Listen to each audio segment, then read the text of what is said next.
Well, hi there.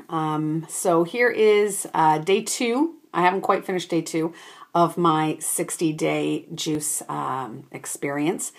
And I got to tell you that all the literature I've read and all the video blogs I've seen prior saying that for the first few days you're probably going to feel like a bag of crap. Pretty accurate. I'm a little bit headachy. Not too much, just a little bit, but I mean, I have to keep telling myself that my body is detoxing.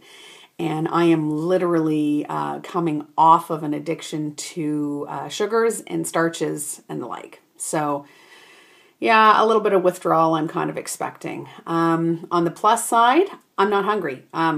Believe it or not, I'm really not hungry. And other than having to pee like every 10 seconds, things are good. So I have great hope for myself. One helpful tip I can give you is make sure that before you go and do a juice fast that you go and you get all your groceries done for at least 5 or 6 days.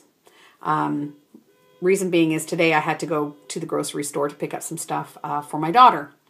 And I'm only on day 2, and to be surrounded by that much food and that much activity was overwhelming for me, and it was really hard. So next time I do a juice fast, I'm going to make sure that I have at least a week's worth of food in the house so I do not have to venture to the grocery store.